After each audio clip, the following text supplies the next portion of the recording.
7 साल एक लंबा वक्त होता है और इन 7 सालों ने मुझे सिखाया कि लाइफ हमेशा आसान नहीं होती है, पर हर मुश्किल के पीछे एक छुपी ब्लेसिंग ज़रूर होती है। हेलो एवरीवन, मैं श्वेता, एक वर्किंग मॉम, एक वाइफ और एक इंसान जो हर दिन ज़िंदगी से कुछ नया सीख रही है। आज से कुछ साल पहले मेरी लव मैरिज हुई थी और जैसे हर कहानी में होता है, शुरुआत में सब कुछ एकदम परफेक्ट लगता है। वो long drives, late night talks, हर चीज़ ड्रीमी लगती है ना। पर जब दोस्तों प्रैक्टिकल लाइफ स्टार्ट होती है तब समझ आता है कि लव के साथ एडजस्टमेंट भी करना पड़ता है। जैसे ही मैं ससुराल में आई, मेरे लिए सब कुछ नया था। वहाँ के लोग नए थे, सोच नई थी और एक नया इन्वायरमेंट था, है ना। और मैं उस नए इन्वायरमेंट में खुद को ढालने की कोशिश कर रही थी। वो मेरे लिए एक बहुत अलग फेज़ था और उस टाइम मेरी सबसे बड़ी स्ट्रेंथ मेरे हस्बैंड थे, जिन्होंने कभी मुझे अकेला महसूस नहीं होने दिया।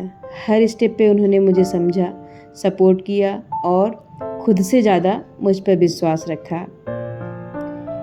दोस्तों, मैं एक ऐसी लड़की हूँ जो अपनी बातों को दिल में नहीं रखती हूँ। जो मैं महसूस करती हूँ वो कह देती हूँ, पर कभी कभी वही सच्चाई गलत समझ ली जाती है। मैं अच्छे वे में कहती हूँ और सामने वाला बंदा उसे गलत ले जाता है, गलत समझ लेता है ना। तो उस वक्त लगता था कि क्या मैं सच में गलत हूँ, क्या मैं इतनी बुरी हूँ। पर समय ने सिखाया कि सबको बदलने की ज़रूरत नहीं होती है और आप सबको बदल भी नहीं सकते हो। कभी कभी खुद में थोड़ा पेशेंस लाने से ही दुनिया बदल जाती है। तो धीरे धीरे दोस्तों मैंने चुप रहना सीखा, सुनना सीखा और सबसे ज़रूरी अपने आप को समझना सीखा। और दोस्तों, आज मैं एक गवर्नमेंट एम्प्लॉय हूँ, एक माँ हूँ और एक वाइफ भी। अपनी जॉब की वजह से मैं घर से दूर रहना पड़ता है। मेरे साथ में मेरे हस्बैंड और मेरे दोनों बच्चे हैं, 2 लड़कियां हैं, दोनों बच्चे मेरे साथ में रहते हैं। तो फिर कभी कभी जब घर से वीडियो कॉल आता है तो घर वालों के चेहरे पे मुस्कान देखती हूँ तो दोस्तों लगता है कि मैं सही रास्ते पे हूँ। जैसे जैसे समय बीत गया, उन्होंने ससुराल वालों ने मुझे समझा और मैंने उन्हें समझा। तो दोस्तों पता है, स्टार्टिंग में ना वो गलत होते हैं ना हम गलत होते हैं, बस दोनों का थोड़ा नज़रिया अलग होता है ना।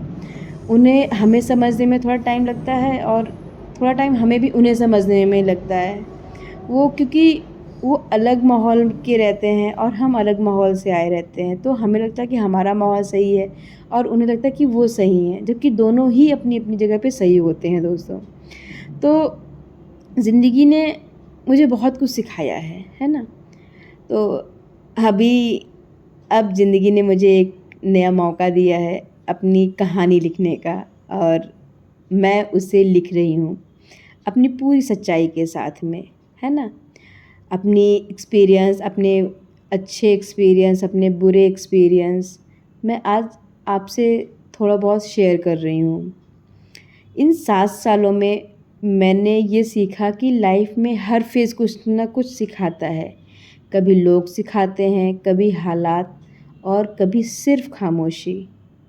मैं आज भी परफेक्ट नहीं हूँ, हर दिन एक बेटर वर्जन बनने की कोशिश करती हूँ। और अगर आप भी लाइफ के किसी फेज़ में कंफ्यूज हैं तो बस एक बात याद रखिए आप, कि जो आपको आज मुश्किल लग रहा है वही कल आपकी सबसे बड़ी स्ट्रेंथ बनेगा, है ना। तो कभी भी अगर आप आज उदास हैं तो आप पॉजिटिव सोचिए। अगर आप नेगेटिव सोचते रहेंगे तो आप अपने तरफ नेगेटिव एनर्जी को आप अट्रैक्ट करोगे। तो फिर से आप खुश रहोगे और जब अगर आप ही खुश नहीं रहोगे तो आप अपनी फैमिली को दोस्तों कैसे खुश रखोगे। तो अपनी फैमिली को खुश रखने के लिए सबसे ज़रूरी है कि पहले हम खुश रहें, है ना। अपनी हेल्थ पे ध्यान दें हम। अगर हमारी तबीयत ख़राब हो गई, कुछ हो गया, तो जब हम अपने लिए ही नहीं कर पाएंगे तो हमारे परिवार के लिए क्या ही कर पाएंगे। है ना दोस्तों। तो मैं दोस्तों ये मेरी कहानी का एक छोटा सा पार्ट था जो मैंने 7 सालों में सीखा, वो आज मैंने 7 मिनट में बताया। तो दोस्तों आपको मेरी कहानी कैसी लगी कमेंट में ज़रूर बताइएगा, या आपके अगर कुछ ऐसे एक्सपीरियंस रहे हैं तो आप मुझसे ज़रूर शेयर करिएगा, मुझे अच्छा लगेगा। मैं आपके क्वेश्चन का इंतज़ार करूँगी। आप जब ससुराल में गए तो कैसा लगा, आप फिर अगर जॉब की वजह से आप कहीं अगर बाहर शिफ्ट हुए तो आपका हस्बैंड का नेचर कैसा रहा, है ना दोस्तों। तो ये सब चीज़ें हम लेडीज़ों की लाइफ लगभग सेम होती है, चाहे वो वर्किंग हो चाहे वो हाउसवाइफ हो, सबकी लाइफ सेम होती है। बस वर्किंग मॉम की लाइफ थोड़ी सी लिमिटेड होती है ना। उन्हें हर कुछ थोड़ा टाइम पे ही करना पड़ता है, उनके पास कोई ऑप्शन नहीं होता दोस्तों, है ना। तो उन्हें खाना भी टाइम पे बनाना है, सब कुछ लंच टिफ़िन तैयार करना है टाइम पे ऑफिस जाना है, टाइम पे घर आना है, टाइम पे बच्चों को सुलाना है, टाइम पे ही सब कुछ उन्हें करना है। अगर वो टाइम से थोड़ा सा हटे तो उन्हें सब कुछ डिसबैलेंस हो जाता है। तो एक वर्किंग मॉम को सब कुछ बैलेंस करके चलना पड़ता है, एक लिमिटेड टाइम है।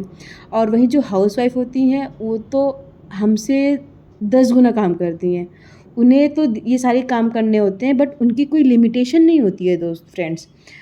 तो उन्हें तो पूरे दिन काम करना पड़ता है। एटलीस्ट हम वर्किंग मॉम के लिए क्या है कि ठीक है 9 बजे काम किया और एक लिमिट के बाद हम ऑफिस पहुंच गए, तो ऑफिस पहुंचने के बाद हम थोड़ा सा रिलैक्स हो लेते हैं। बट वर्किंग मॉम में हाउसवाइफ वो बेचारी सुबह से उठती हैं और रात के 11 बजे तक, मतलब 11-12 जो भी कह लो, कहीं कहीं तो यार लोग 12 बजे भी जाते हैं सोने में। तो वो तब तक अपने हस्बैंड का वेट करेंगी, तब खाना खाएंगी, फिर बर्तन धुलेंगी, मतलब बहुत से ऐसे काम होते। तो ठीक है दोस्तों, अब आप मिलते हैं अगले ब्लॉग में। तब तक के लिए राम राम, जय श्री राम।